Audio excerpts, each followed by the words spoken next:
For those of you new to the vinyl collecting, we are going to teach you how to handle, store, and take care of your records.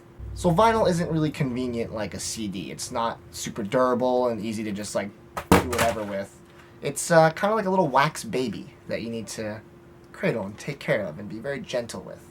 And a lot of people don't know that, and unfortunately a lot of people in the 60s and 70s and 80s didn't really know that either and kind of treated their records like garbage because that was the only way they listened to music, and that's why a lot of old records are scratched up and beat up, you know, bringing them out at parties and stuff like that. So now that we are a little more educated, we know how to properly take care of a record. And don't worry, if you were a vinyl abuser, I was one too.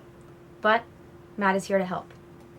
Taking out a record from its sleeve might be super obvious, but there's actually a technique. So you're gonna hold the record from the outer ring or the label. Do not touch the grooves. Your hands are greasy, you get oil on the grooves, and you can damage your records. Yeah, you don't want audio distortion. You're into vinyl for high fidelity, and anything you do to damage that is not good.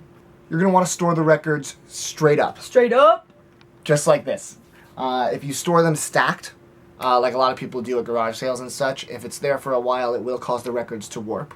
When you do store them in whatever storage unit you have, you want to make sure they're not too tight together, too. You want to be able to, you know, pull one out fairly easily and move them around like that. You don't want to have them too tight because, again, they will warp. You're gonna also want to be careful to not put your records in direct sunlight and expose them to extreme either heat or cold, so temperatures. Extreme cold causes static to build up on the records, and extreme heat can cause them to warp. And direct sunlight's the worst thing of all. They, if put in direct sunlight, even for not that long, could easily begin to fold like a potato chip, and you don't want that. So we always put 12-inch plastic sleeves on our records. That helps prevent shelf wear, ring wear, and, you know, dust getting all over the record. You can find them very cheaply.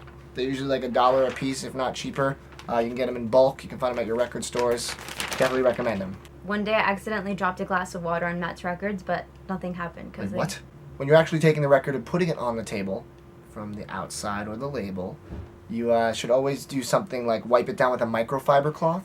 Don't use a paper towel or anything. You don't want something abrasive. Microfiber is definitely the best material to use. Don't wipe too much because that might cause extra static. And you can also use an anti-static brush to run over the record itself, which is a nice way to remove some static before you begin playing.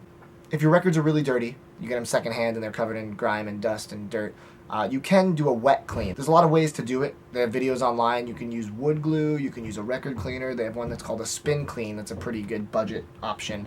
I don't personally really dabble with it. I'm too nervous that I'm going to mess up my records. But if you want to wet clean your records, there's plenty of videos on YouTube. Check them out. It's a good way to get a dirty record clean. Just so you know, every time you play your record, you're killing it a little bit. It's so poetic. You know, a lot of people have 2 copies of their rare records or their special records just in case they have, you know, they want to collect one and have like a play copy. They do degrade over time. The worse your table and needle is, the quicker they will degrade. So that's something to also... So don't get crossleads. Yeah, we'll talk about that soon too. There you go. Now you can handle your records like a pro. If you have any more questions, hit us in the comments. We'll take care of it for you. I'm Matt. I'm Sandy. This is Damn It, Sandy.